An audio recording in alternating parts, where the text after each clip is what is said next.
सत्यधर्मरताय च भजतां कर्मवृक्षाय नमतां कामधेनवे।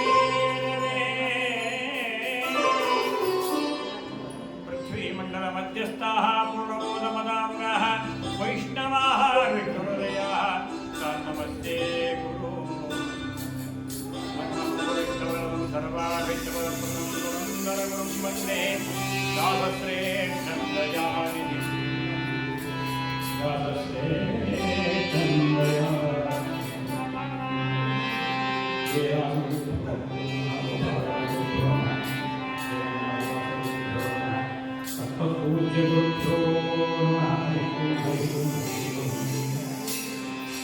सततगणनाथ सिद्धिय जीवकार्य सततगणनाथ सिद्धिय जीवकार्य मति प्रेश्वरो पालति देविनो मुक्ति पथके मनवीव महरुदरे हरे कोटिलाय करो भारती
ಜ್ಞಾನ ಭಕ್ತಿ ವೈರಾಗ್ಯ ನೀವ ನಮಗೆ ಜ್ಞಾನ ಭಕ್ತಿ ವೈರಾಗ್ಯ ನೀವ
ಸರ್ವಜ್ಞಕಲ್ಪರಾದಂತಹ ಶ್ರೀಮದ್ ಜಯತೀರ್ಥಕರು ಸಾರ್ವಭೌಮರ ಮಧ್ಯಾರಾಧನಾ ಮಹೋತ್ಸವದ ಪರ್ವಕಾಲ ಶ್ರೀ ಗುರುರಾಘವೇಂದ್ರ ಸ್ವಾಮಿಗಳವರ ಪರಮಪಾವನ ಸನ್ನಿಧಾನ ಅವತಾರತ್ರಯ ಪ್ರಾಣದೇವರು ಗೋಪಾಲಕೃಷ್ಣ ದೇವರ ಪರಮಪಾವನ ಸನ್ನಿಧಾನಗಳಲ್ಲಿ ಅನಂತಾನಂತ ಕೋಟಿ ನಮಸ್ಕಾರಗಳನ್ನು ಸಮರ್ಪಣೆ ಮಾಡಿ ಹರಿವಾಯ ಗುರುಗಳ ಅವರ ಸ್ಮರಣೆಯಿಂದಲೇ ಈ ಸಂಸಾರದ ಎಲ್ಲ ತಾಪಗಳ ಪರಿಹಾರವಾಗುತ್ತೆ.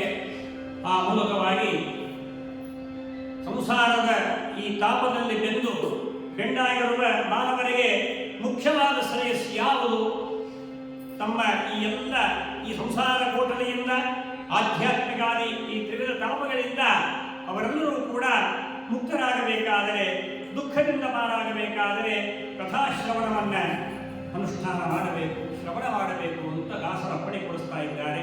ಹರಿಕಥಾಶ್ರವಣ ಮಾಡುವಂತ ನಿರಂತರವಾಗಿ ಹರಿಕಥೆಯನ್ನು ಆಲಿಸಬೇಕು. ಮೋಕ್ಷಕ್ಕೆ ಇದು ಪರಮ ಸೋಪಾನ ಅಂತ ಪಥ, ವೈಕುಂಠಕ್ಕೆ ಇದು ನೋಡುವಂತ ವೈಕುಂಠ ಲೋಕಕ್ಕೆ ಪಥ, ದಾರಿ, ಮಾರ್ಗ ಇದೇ ಶ್ರೇಷ್ಠವಾದಂತಹ ಮಾರ್ಗ. ಶ್ರವಣ ಮಾಡದೆ, ಕೀರ್ತನ ಮಾಡದೆ ಭಕ್ತಿ ಉಂಟಾಗುವುದಲ್ಲ. ಭಕ್ತಿ ಇಲ್ಲದೆ ಮೋಕ್ಷ ಇಲ್ಲ. ಭಕ್ತಿ ಭೇದಿ, ಭಕ್ತಿ ಇದ್ದರೇನೆ ಪರಮಾತ್ಮ ಸಂತೃಪ್ತನಾಗ್ತಾನೆ. ಆ ಭಕ್ತಿ ದೇವರಲ್ಲಿ ನೆಲೆಸಬೇಕಾದರೆ, ಭಕ್ತಿ ಬರಬೇಕಾದರೆ ಮೊದಲು ಕಥಾಶ್ರವಣವನ್ನ ಮಾಡಬೇಕು, ಕಥೆಯನ್ನ ಕೇಳಬೇಕು. ಆ ಕಥೆ ಅಂದ್ರೆ ಏನು? ಕಥಾ ವಾಕ್ಯ ಪ್ರಬಂಧೆ ಅಂತ ಹೇಳ್ತಾರೆ. ವೇದಾಶ್ಚ ಉಪನಿಷತ್ಗಳಶ್ಚ ವಿವಿಧಾಃ ಸಾಂಗ ಪುರಾಣಾನ್ವಿತಾಃ ವೇದಾಂತಾಃ ಅಪಿ ಮಂತ್ರ ತಂತ್ರ ಸಹಿತಾಃ ತರ್ಕಾಕೃತೀನಾಂ ಗಣಾಃ ಕಾವ್ಯ ಅಲಂಕೃತಿ ನೀತಿ ನಾಟಕಯುತಾಃ ಸಪ್ತಾಶ್ಚ ನಾನಾವಿಧಾಃ ಶ್ರೀ ವಿಷ್ಣೋಃ ಗುಣರಾಶಿ ಕೀರ್ತನಪರಾಃ. ಇದೇ ಕಥಾ ವಾಕ್ಯ ಪ್ರಬಂಧೆ. ವಾಕ್ಯಗಳು ವೇದಾದಿ ಶಾಸ್ತ್ರಗಳಲ್ಲಿ ವಾಕ್ಯಗಳಿದೆ.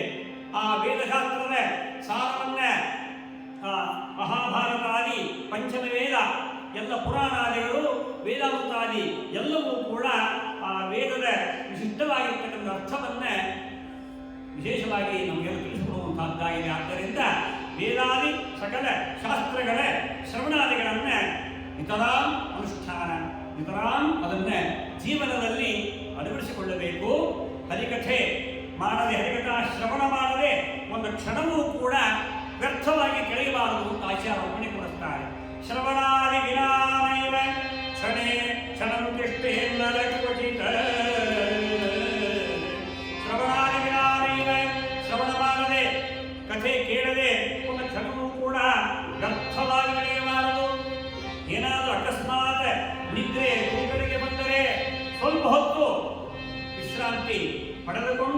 ಮತ್ತೆ ಅಧ್ಯಯನ ಅಧ್ಯಾಪನ ಶ್ರವಣಾದಿ ಸಾಧನವನ್ನ ನಿರಂತರವಾಗಿ ಮಾಡಬೇಕು ಅಂತ ಅಪ್ಪಣೆ ಕೊಡಿಸ್ತಾರೆ. ಅನುದಿನವೂ ಶ್ರವಣ ಮನನಾದಿ ಸಾಧನ ಅನುದಿನವೂ ಶ್ರವಣ ಮನನಾದಿ ಸಾಧನ ಇನ್ನು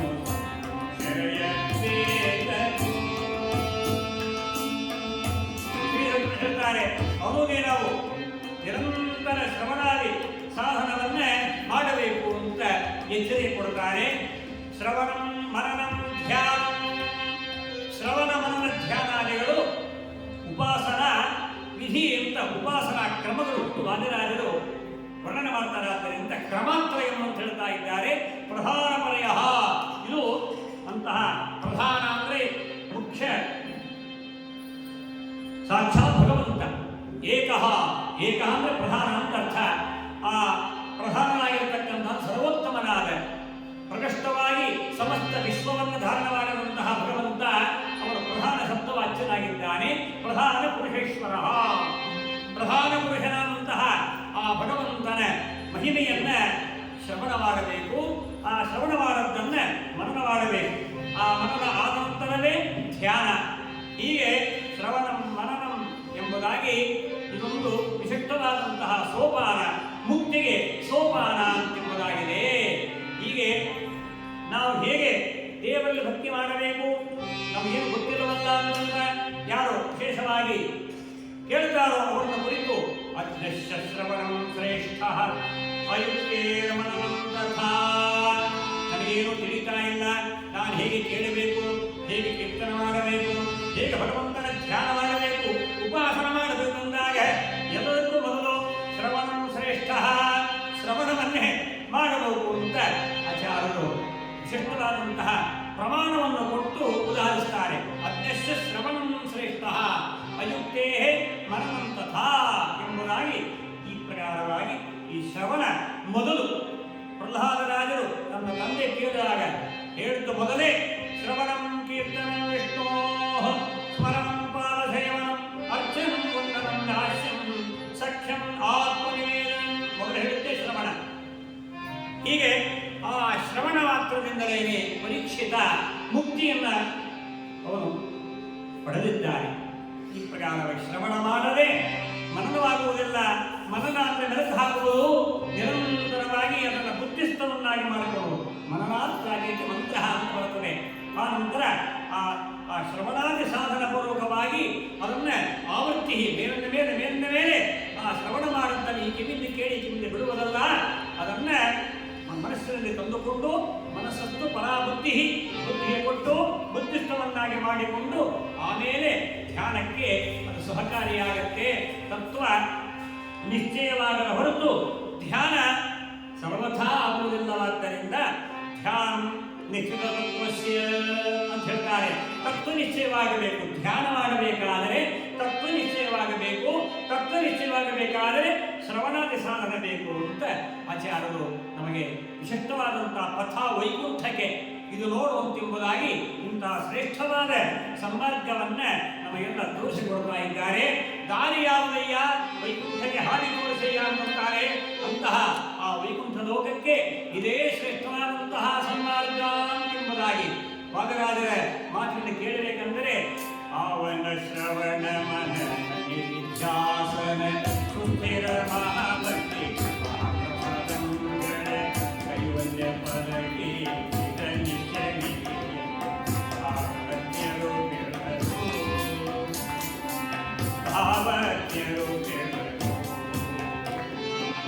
ಜೀವಕ್ಕೆ ಜವನ ಬಾಧೆಗಳನ್ನು ತಪ್ಪಿಸಿ ಪಾವನ ವೈಕುಂಠ ಕುಲದೊಳಗೆಂದಿರು ಆವಾಸನ ಮಾಡಿ ಸುಖಿಸಬೇಕಾದರೆ ಸೇರಿಸು ವೈಷ್ಣವರ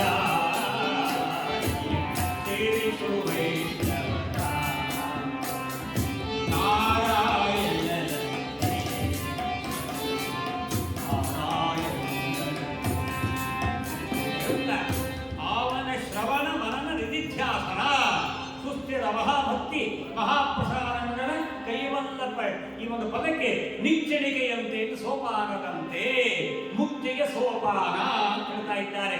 ಈ ಪ್ರಕಾರವಾಗಿ ಶ್ರವಣ, ಕೀರ್ತನ, ಸ್ಮರಣ, ಪಾದಸೇವನ, ಅರ್ಚನಾ, ವಂದನ, ದಾಸ್ಯ, ಸಖ್ಯ, ಆತ್ಮನಿವೇದನಾದಿ ಈ ನವವಿಧ ಭಕ್ತಿಯಿಂದಲೇ ಮೋಕ್ಷಾದಿ ಪುರುಷಾರ್ಥ, ಭಗವಂತನ ಪ್ರಸನ್ನತೆ, ಆನಂತರ ಅವನ ಅನುಗ್ರಹ, ಬಂಧ ನಿವೃತ್ತಿ, ಮೋಕ್ಷ ಪ್ರಾಪ್ತಿ.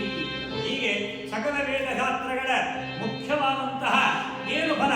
ಅನಿಷ್ಟ ನಿವೃತ್ತಿ ಪೂರ್ವಕ ಇಷ್ಟ ಪ್ರಾಪ್ತಿ. ಸಂಸಾರದ ದೊಡ್ಡ ಅನಿಷ್ಟ. ಈ ಸಂಸಾರ ಸಾಗರದಿಂದ ಈ ಅನಿಷ್ಟವನ್ನ ಕಳೆದುಕೊಳ್ಳಬೇಕಾದರೆ ಆ ಇಷ್ಟನಾದ ಇಷ್ಟೋ ವಿಶಿಷ್ಟ ಶಿಷ್ಟೇಷ್ಟ ಆ ಇಷ್ಟ ಆಗಿರ್ತಕ್ಕಂತಹ ಆ ಭಗವಂತನ ಮಹಿಮೆಯನ್ನ ಶ್ರವಣ ಮಾಡಿದಾಗ ಮಾತ್ರ ನಮಗೆ ಈ ಬಂಧನದಿಂದ ನಿವೃತ್ತಿಯಾಗುತ್ತೆ. ಈ ಬಂಧನದಿಂದ ಬಿಡುಗಡೆ ಆಗಬೇಕಾದರೆ ಶ್ರವಣಾದಿ ಸಾಧನ ಅವಶ್ಯ ಕರ್ತವ್ಯ ಎಂಬುದಾಗಿ ದಾಸರು ವಿಶಿಷ್ಟವಾಗಿ ನಮಗೆ ಒಳ್ಳೆಯ ವಿಶಿಷ್ಟವಾದಂತಹ ಸಾಧನ, ಆ ಪಥವನ್ನ, ಮೋಕ್ಷದ ಆ ಒಂದು ಮಾರ್ಗವನ್ನ ಅನುಗ್ರಹ ಮಾಡಿದ್ದಾರೆ. ಅಂತಹ ಆ ಭವ್ಯ ದಿವ್ಯವಾಗಿರತಕ್ಕಂತಹ ಆ ಪರಂಪರೆಯಲ್ಲಿ ಅಂತಹ ಆ ಒಂದು ಭಗವಂತನ ಆಜ್ಞೆಯಿಂದ ವಾಯುದೇವರು ಶ್ರೀಮದಾಚಾರ್ಯರಾಗಿ ಅವತಾರ ಮಾಡಿ ಸಾಕ್ಷಾತ್ ವೇದವ್ಯಾಸದೇವರ ಮುಖಾರವಿಂದದಿಂದ ಅವರು ಸಕಲ ವೇದ ಶಾಸ್ತ್ರಗಳನ್ನ ಮೊದಲೇ ಅರಿತುಕೊಂಡಿದ್ರು. ಯಾಕಂದ್ರೆ ಅವರಿಗೆ ಗುರುಣಾಂ ಪ್ರಭವ ಶಾಸ್ತ್ರಾಣಾಂ ಬಾದರಾಯಣ. ಶ್ರೀಮದಾಚಾರ್ಯರಿಗೆ ದೇವರು ಗುರುಗಳು ಇಬ್ಬರು ಒಂದೇನೆ. ಶ್ರೀಮದ್ ನಾರಾಯಣನೇ ಗುರು, ಭಗವಂತನೇ ಈಶನೇ ಗುರು, ಆ ಈಶನೇ ಅವರಿಗೆ ದೇವ ಅಂತ ಹೇಳ್ತಾ ಇದ್ದರಿಂದ ಪರಮಾತ್ಮನೇ ದೇವರು, ಪರಮಾತ್ಮನೇ ಗುರು. ಆದ್ದರಿಂದ ಗುರುಣಾಂ ಪ್ರಭವ ಶಾಸ್ತ್ರಾಣಾಂ ಬಾದರಾಯಣ ಅಂತ ಹೇಳಿದಂತೆ ಆ ಮೂಲಕವಾಗಿ ವೇದವ್ಯಾಸ ದೇವರ ಮೂಲಕವಾಗಿ ಅನುಜ್ಞೆಯನ್ನು ಪಡೆದು ತಾವು ರಚನೆ ಮಾಡಿದಂತಹ ಆ ವೇದಾದಿ ಶಾಸ್ತ್ರಗಳ ವಿಶಿಷ್ಟವಾದಂತಹ ಶ್ರೇಷ್ಠವಾದ ಯಥಾರ್ಥ ಜ್ಞಾನವನ್ನ ಲೋಕಕ್ಕೆ ಕೊಡಬೇಕು ಅಂತ ಆಜ್ಞೆ ಮಾಡಿದರು. ಆ ಮೂಲಕವಾಗಿ ಆಜ್ಞಾಧಾರಕದಂತಹ ವಾಯುದೇವರು ರುದ್ರಾದಿ ಅಮರ ಎಲ್ಲ ದೇವತೆಗಳ ಪ್ರಾರ್ಥನೆ ಮನ್ನಿಸಿ ಪಾಜಕದಲ್ಲಿ ಅವತಾರ ಮಾಡುತ್ತಾರೆ. ಅವತಾರ ಮಾಡಿ ಅದ್ಭುತವಾದಂತಹ ಸರ್ವಮೂಲ ಗ್ರಂಥಗಳನ್ನು ರಚನೆ ಮಾಡಿ ವೇದಾದಿ ಶಾಸ್ತ್ರಗಳ ಯುಕ್ತಿಯುಕ್ತವಾದಂತಹ ಪ್ರಮಾಣ ಪ್ರಮೇಯ, ಈ ಒಂದು ಜಗತ್ ಸತ್ಯತ್ವ, ಪಂಚಭೇದ, ತಾರತಮ್ಯ ಅಂತಹ ಹಾಗೆ ಭಗವಂತನ ಸರ್ವೋತ್ತಮತ್ವ, ಜೀವರೆಲ್ಲರೂ ಕೂಡ ಅವರ ದಾಸಾನುದಾಸರು, ಹೀಗೆ ನಿಯೋಚ್ಯ ಭಾವಂಗತಃ ಇತ್ಯಾದಿಯಾಗಿ ಅನುಮಾನ, ಪ್ರತ್ಯಕ್ಷ, ಆಗಮಾದಿ ಈ ಪ್ರಕಾರವಾಗಿ ಸಕಲ ಎಲ್ಲ ತತ್ವಗಳನ್ನ ನಮಗೆ ಶಾಸ್ತ್ರೋಕ್ತವಾಗಿ ಯಥಾರ್ಥವಾಗಿ ಪ್ರಮಾಣಯುಕ್ತವಾಗಿ ಯುಕ್ತಿಯಿಂದ ಕೊಟ್ಟು ಲೋಕಕ್ಕೆ ಮಹದುಪಕಾರ ಪರಮಾನುಗ್ರಹವನ್ನು ಮಾಡಿದ್ದಾರೆ. ಅಖಿಲಾಂನಾಯಕ ವೇದ್ಯೋ ಹರಿ, ಸಕಲ ವೇದಗಳಿಂದಲೇ ಮುಖ್ಯ ವೃತ್ಯ ಭಗವಂತ ಪ್ರತಿಪಾದ್ಯನಾಗಿದ್ದಾನೆ ಎಂಬುದಾಗಿ ಆಚಾರ್ಯ ಮಧ್ವರು ನಮಗೆ ಅದನ್ನು ಕರುಣಿಸಿದ್ದಾರೆ. ಅಂತಹ ಆ ಮಧ್ವ ಗುರುಗಳ ವಿಶಿಷ್ಟವಾದಂತಹ ಸ್ಮರಣೆಯಿಂದಲೇ ನಮಗೆ ಜ್ಞಾನ, ಭಕ್ತಿ, ವೈರಾಗ್ಯಾದಿಗಳು ನಮಗೆಲ್ಲ ಪ್ರಾಪ್ತವಾಗತ್ತೆ. ಜ್ಞಾನ ಭಕೂತಿ ವೈರಾಗ್ಯ ಆನಂದ ತೀರ್ಥರ ಮಾಡೋ